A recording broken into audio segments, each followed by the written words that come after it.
ये कल हमने मनोविज्ञान की परिभाषाएं पढ़ ली थी। आज पढ़ेंगे शिक्षा की। शिक्षा मैंने आपको बता दिया कि क्या है, व्यवहार में परिवर्तन है। अब पढ़ते हैं हर्बर्ट स्पेंसर क्या कहते हैं शिक्षा के बारे में।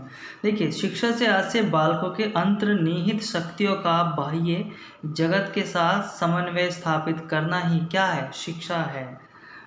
शिक्षा से आज से बालक के अंतर्निहित शक्तियों का, जो अंदर हमारे शक्ति होती है, बालकों के होती है, उसे बाह्य जगत के साथ जोड़ना है, उसे क्या है, शिक्षा कहते हैं। लेकिन याद कैसे रखेंगे? अब देखिए, इसमें मैंने हेडलाइन से क्या रखा है, एंड के स्पेंसर और समन्वय। स्पेंसर से स्पॉन्सर जिसे कहते हैं ना कि ये वीडियोस के उसने स्पॉन्सर कर रखी है, या ये शो उसने स्पॉन्सर कर रखा है। तो जब भी कोई व्यक्ति स्पॉन्सर करता है तो समन्वय यानी कि उसमें समाहित करता है अपनी कुछ ना कुछ पैसे, ठीक है। तो स्पॉन्सर से समन्वय यानी कि स्पॉन्सर क्या करता है, अपने पैसे क्या करता है, समन्वय करता है, समाहित करता है, ठीक है। ये आप इस तरीके से याद रखेंगे। फिर देखिए, स्वामी विवेकानंद क्या कहते हैं, बालक या व्यक्ति को पूर्णता की अभिव्यक्ति करा देना ही शिक्षा है। यानी कि बालक हो या व्यक्ति हो, अगर उसे पूर्णता का मतलब अगर वो अच्छे प्रकार से सभी कार्य पूर्ण तरीके से करने लगे, उसकी अभिव्यक्ति यानी कि उसको बता देना ही क्या है, शिक्षा है। कि तूने ये सब कुछ सीख लिया, करा देना ही शिक्षा क्या है। अब देखिए विवेकानंद को कैसे कनेक्ट करेंगे, अभिव्यक्ति। विवेकानंद एक बहुत अच्छे इंसान थे जो अपने आप को बहुत अच्छे से क्या करते थे, अभिव्यक्त करते थे। विवेकानंद क्या थे, एक बहुत अच्छे इंसान थे जो अपने आप को क्या करते थे, बहुत अच्छे से अभिव्यक्त करना जानते थे, ठीक है। तो विवेकानंद अभिव्यक्त, तो जहाँ भी विवेकानंद आएगा वहाँ आपको अभिव्यक्त देखना है, उस वाली के डेफिनेशन पे ही आपको मार्क करना है, ठीक है। अब देखिए, महात्मा गांधी क्या कहते हैं, शिक्षा से मेरा आशय बालक के शरीर, मन और आत्मा का क्या है, सर्वांगीण विकास कराने से है।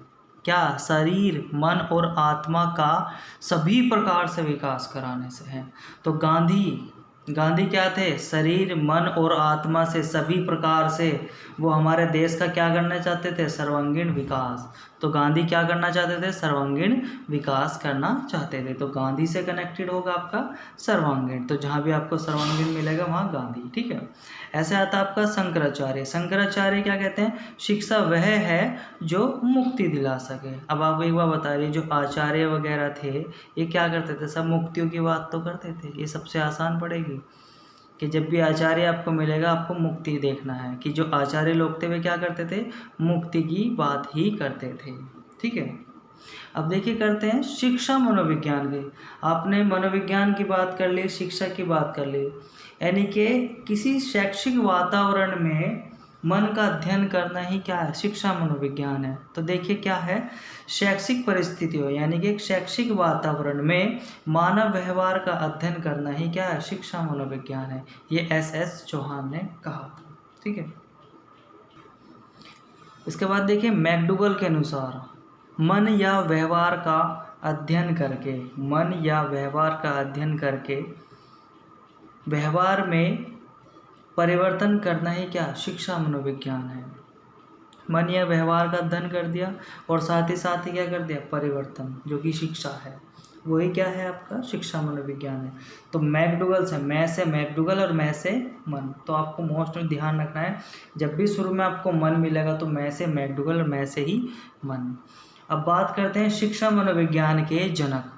मोस्ट इम्पोर्टेंट है कि मनोविज्ञान के जनक या आधुनिक मनोविज्ञान के जनक, ध्यान रखना, मनोविज्ञान के जनक कह दे या आधुनिक मनोविज्ञान के जनक कह दे तो विलियम जेम्स है ना, क्या बोलते हैं।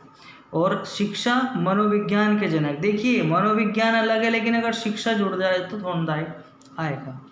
तो मनोविज्ञान या आधुनिक मनोविज्ञान के जनक हैं विलियम जेम्स, और शिक्षा मनोविज्ञान के कंबाइंड रूप में है क्या, थॉर्नडाइक। इनकी एक बुक भी है, वो मैं आपको आगे बताऊंगा, ठीक है। फिर आता है आपका शिक्षण मनोविज्ञान की विशेषता मतलब क्या क्या गुण होते हैं शिक्षा मनोविज्ञान में। मैं आपको थोड़ी पॉज करके इन्हें लिख लेना, आप अच्छे समझ जाओगे कि शिक्षा मनोविज्ञान के क्या क्या गुण हैं।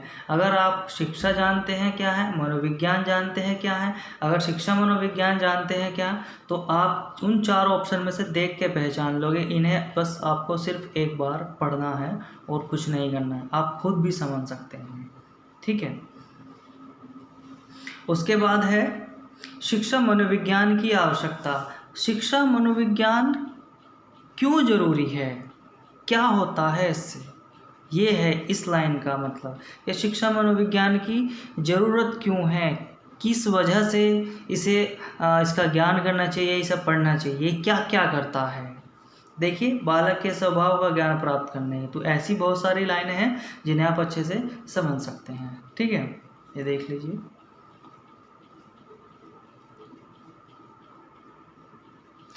इसके बाद बात करते हैं, इसके बाद कुछ पॉइंट्स हैं, इन्हें आप देख लेना। अब बात करते हैं शिक्षा मनोविज्ञान का क्षेत्र, यानी कि शिक्षा मनोविज्ञान कहाँ कहाँ लाभदायक है और कहाँ कहाँ इसका प्रयोग करा जा सकता है। जैसे कि पहले की लाइन में देख लीजिए, बालक की विशेष योग्यताओं का अध्ययन। अध्ययन मतलब पढ़ने वाला, वो वाला नहीं, पढ़ने वाला यानी कि ज्ञान करना, उसके बारे में पता करना। साइकोलॉजी में अध्ययन का मतलब होता है कि पता करना, ऐसा नहीं कि सिर्फ किताब को उठाकर पढ़ने वाले अध्ययन की बात नहीं हो रही है। ठीक है।